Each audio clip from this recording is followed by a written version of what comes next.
बौद्धगया येथील महाबोधी अधिनियम 1949 रद्द करून महाविहाराचे नियंत्रण आणि व्यवस्थापन बौद्धांच्या ताब्यात द्यावे या मागणीसाठी वंचित बहुजन आघाडी व भारतीय बौद्ध महासभेच्या वतीने जिल्हाधिकारी कार्यालयासमोर ठिय्या आंदोलन करण्यात येऊन मागणीचे निवेदन राष्ट्रपती द्रौपदी मुर्मू यांच्या नावे जिल्हाधिकारी यांना देण्यात आले। निवेदन निवासी उपजिल्हाधिकारी संजय तेली यांनी स्वीकारले। महाबोधी महाविहार कायदा 1949 रद्द करावा व बौद्धगया येथील महाबोधी महाविहाराचे नियंत्रण आंतरराष्ट्रीय बौद्धांना सोबत घेऊन बौद्धांच्या ताब्यात द्यावे या मागणीसाठी भारतीय बौद्ध महासभेचे राष्ट्रीय कार्याध्यक्ष भीमराव आंबेडकर व वंचित बहुजन आघाडीचे राष्ट्रीय अध्यक्ष ॲडव्होकेट प्रकाश आंबेडकर यांच्या नेतृत्वाखाली महाराष्ट्रातील सर्व जिल्हाधिकारी कार्यालयासमोर एका दिवशी आंदोलन पुकारण्यात आले होते।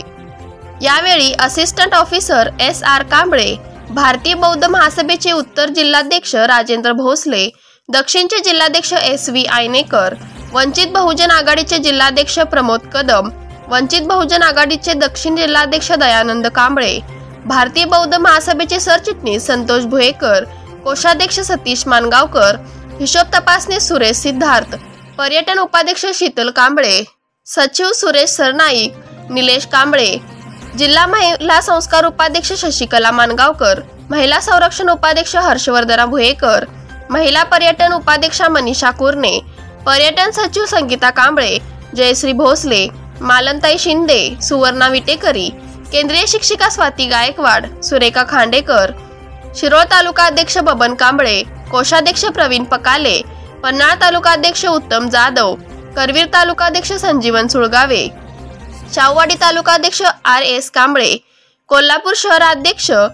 TS कांबळे, हातकणंगले तालुका कोषाध्यक्ष अमर कांबळे, त्याचबरोबर वंचित बहुजन आघाडी व भारतीय बौद्ध महासभेत जिल्हा तालुका पदाधिकारी, समता सैनिक दल, केंद्रीय शिक्षक शिक्षिका, बौद्धाचार्य मोठ्या प्रमाणात उपस्थित होते।